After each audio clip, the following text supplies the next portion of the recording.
네, 세 분 어서 오십시오.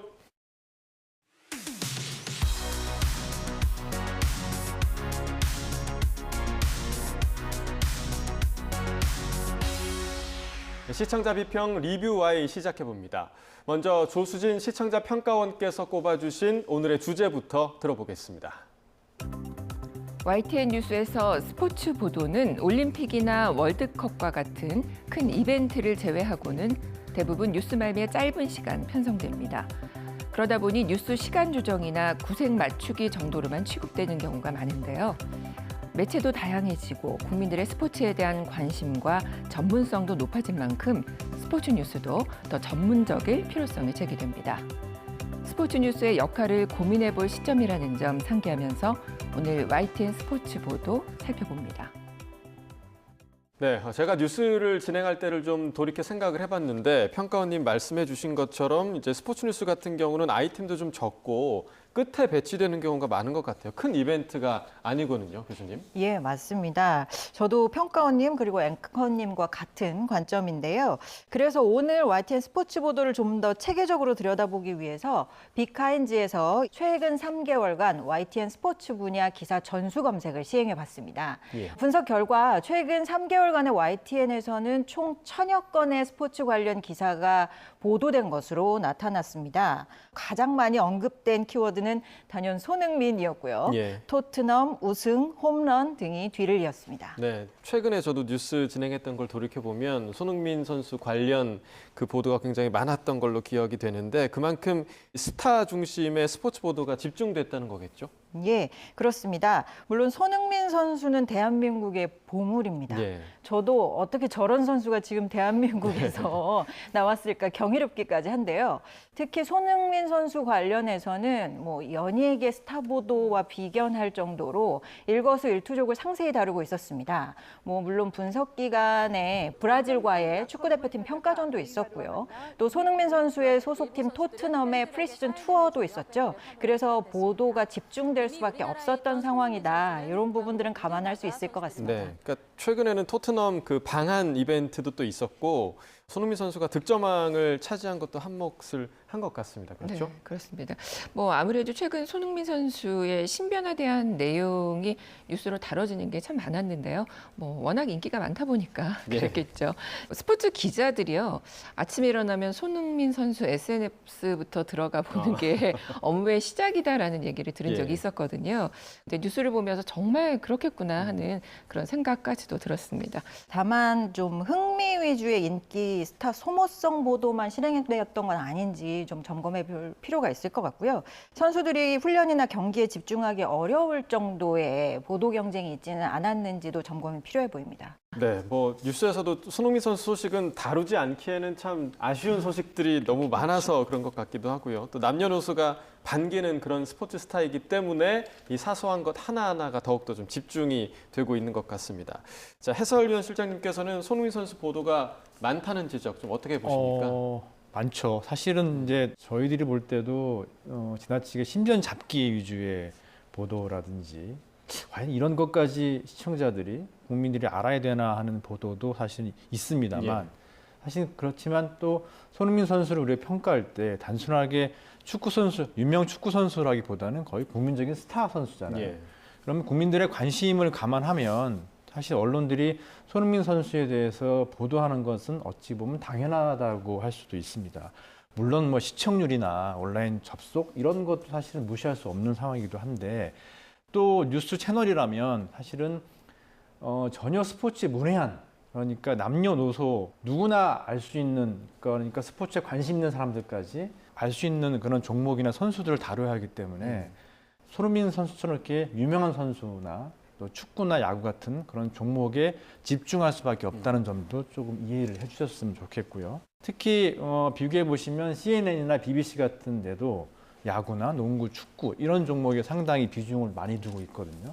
물론 그럼에도 불구하고 앞서 지적하신 대로 방송들이 좀 더 그 다양한 종목과 선수들에 대해서 관심을 가지고 관련 소식을 전달해야 하는 건 맞고요.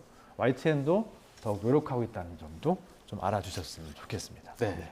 자, 방금 말씀해 주신 것처럼 뭐 우리나라에서는 축구 또 프로야구가 지금 인기 종목으로 분류가 되고 있는데 시대에 따라서 이 스포츠 선호도도 좀 달라지지 않을까라는 생각이 듭니다. 자, YTN 스포츠 보도에서 이런 시대상이 좀 잘 반영된 것 같으신가요, 평가님? 타 방송사에서요 몇 년 전에 이 스포츠 뉴스 시청 행태를 조사한 자료가 있었거든요. 그 내용을 보면 스포츠 종목의 선호도가 말씀하신 대로 그 시대에 따라서 조금씩 바뀌는 것들을 볼 수가 있었습니다. 예를 들면 이제 2007년에는 축구, 야구, 농구, 수영, 골프, 배구 순이었는데요. 또 이게 바뀌기도 했었고요. 그러다가 2018년에는 스케이팅이 인기가 올라온 적도 있었습니다. 근데 최근에는요 젊은 층에서 골프와 등산이 인기가 많았죠. 여기에 새롭게 테니스가 인기 종목으로 급부상하는 것으로 요즘에 나타나고 있는데요. 이를 다룬 그런 뉴스가 있었습니다. 이제는 테니스다.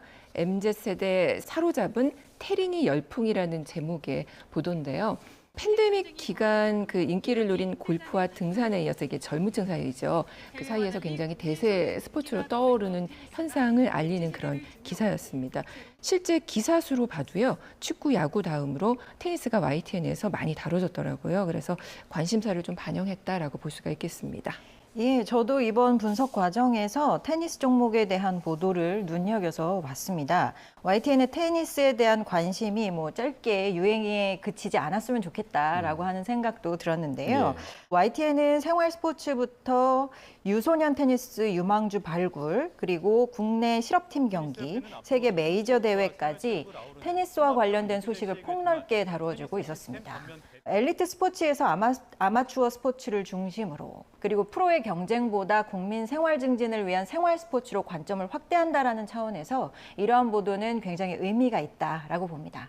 네, 개인적으로 저도 그 테니스를 배우고 있는 입장에서 반가운 보도가 많았는데요. 좀 어떠셨어요? 네, 스포츠 보도에 대한 비평에서 오랫동안 개선 사항으로 지목된 것 중 하나가 비인기 종목, 아마추어 스포츠, 생활 스포츠에 대한 외면일 겁니다. 특히 국내에서는 올림픽이나 아시안게임 같은 스포츠 이벤트에만 조명을 받는 종목들이 몇 개가 있습니다. 그래도 YTN 스포츠 보도에서는 간간히 이러한 비인기 종목에 대한 보도들이 눈에 띄었습니다. 얼마 전부터 높이뛰기 우상혁 선수 관련 소식도 꾸준히 나오고 있더라고요. 우상혁 선수는 일단 보기만 해도 활기와 힘이 생기는 선수인데요. 6월 30일 보도죠. 우상혁 세계선수권 출전 위해 출국, 넘을 수 없는 벽이 되겠다는 미국 세계 육상 선수권 대회로 가는 날 인천공항 기자회견 모습도 담아주셨고요. 또 그 노력이 결실을 맺은 7월 19일이죠. 높이뛰기 우상혁, 한국 육상 사상 첫 세계선수권 은메달 보도까지 이어지면서 우상혁 선수의 이번 대회를 쭉 한번 팔로우하고 계시더라고요. 육상이 비인기 종목인 것은 맞습니다. 그런데 이번 성과는 우리나라 육상계에서는 새 역사라고 이야기할 수 있겠죠. 높이뛰기는 그동안 큰 주목을 받지 못한 종목이었었는데요. 비인기 종목이라고 하는 무관심과 소외가 없도록 앞으로도 꾸준히 관심을 갖고 보도해 주시길 부탁드립니다. 그리고 이제 또 하나 말씀드리면 그 인기 종목 또 스타 선수에 편중된 보도만 하다 보면 또 자칫 놓치기 쉬운 게 약자에 대한 관심일 겁니다. 스포츠 분야에서 그런 게 뭐가 있냐 살펴보면 말씀하신 대로 비인기 종목도 있겠지만 장애인 스포츠 또 장애인 선수에 대한 그런 관심일 텐데요. 우리가 보통 그 올림픽이 끝나고 열리는 패럴림픽에도 그동안 언론이 많은 관심을 기울이지 않은 건 사실입니다. 장애인 선수들의 역경을 극복한 도전 정신은 언론 뉴스로서의 가치도 큰데요. 단신으로 소식만 전하는 것에서 조금 확대해서 우리가 300만 구독자를 확보하고 있잖아요. YTN 유튜브 채널이. 그 채널을 통해서도 다양한 스토리들이 소개되길 바랍니다. 네, 두 분께서 말씀해 주신 부분들 충분히 좀 공감이 되고 있는데요. 다만 이 부분을 다 소화해내기 위해서는 이 YTN 인력 확충이 좀 필요할 것으로 보여지는데 실장님께서 이 부분 좀 어떻게 보고 계신가요? 그렇죠. 인력이 많으면 좋겠죠. 사실. 근데 특정 분야에만 인력을 늘리기는 사실은 현실적으로 어렵다는 말씀을 드리고요. 결국은 이제 선택과 집중이 무엇보다 필요할 수밖에 없는데 그래도 요즘은 보면 그 비인기 종목으로 불렸던 여러 종목들이 자체적으로 인터넷 방송을 하거나 SNS를 통해서 소식을 전달하면서 온라인에서 상당한 인기를 얻는 종목들이 꽤 많습니다. 앞서 그 비인기 종목으로 그 말씀하셨던 육상 같은 경우에도 수십만 팔로워를 확보하고 있는 선수들도 꽤 있거든요. 이런 SNS 인기 선수들의 그 영상을 활용하고 직접 취재도 하면 그 좀 더 다양한 종목에 대한 관심을 키울 수 있을 것으로 생각이 되고요. YTN 내부적으로도 이런 여러 아이디어들을 가지고 노력한다는 점도 알아주셨으면 좋겠습니다. 네. 자, 아마 뭐 스포츠 좋아하시는 분들 같은 경우는 스포츠 전문 방송을 시청을 하시면서 그 전문가들의 분석이 나온 대담 있죠. 뭐 해설자나 아니면 선수 출신 전문가들이 대담을 진행하는 그런 것들을 굉장히 좋아하는 분들 많으신데 이 저희 YTN 강점하면 빼놓을 수 없는 게 또 대담 코너지 않습니까? 스포츠 분야에서는 어땠을까요, 교수님? 예, 스포츠 분야 보도에서는 YTN의 강점이자 또 자랑인 해설과 대담, 심층 보도가 눈에 띄지 않아서 사실 저는 좀 아쉬웠습니다. 스포츠 분과도 우리 사회의 중요한 문화 분과 중에 하나이죠. 그래서 환경 감시와 논평, 해설 등의 언론의 다양한 사회적 기능들이 복합적으로 작동해야 하는 분야다. 저는 그렇게 봅니다. 네. 이제 스포츠 관련 전문가 출연도 사실은 또 유익하겠지만은요. 근데 저는 YTN 내부 스포츠 전문 기자를 양성하는 것도 이제 앞으로 길게 봤을 때 추후 긍정적인 효과를 발휘할 것이다라는 생각이 들거든요. 예. 스포츠 소식을 단신으로 전하는 것에서 좀 더 나아가서 스포츠 분야의 다양한 문제 또 이슈, 정책 등에 대해서도 좀 심도 있게 다룰 수 있게 될 거라는 그런 기대감이 좀 있습니다. 제가 살펴본 결과 최근 3개월간에는 YTN 스포츠 보도 중에 전문가의 심층 대담, 해설이 포함된 보도는 YTN 100 경마대회 결승 생중계가 유일했습니다. 5월 29일 제21회 YTN 100 경마대회 위너스맨 우승 보도인데요. YTN의 경우에 YTN 100 경마대회 외에는 스포츠 경기 중계가 사실 불가능한 것이 현실이죠.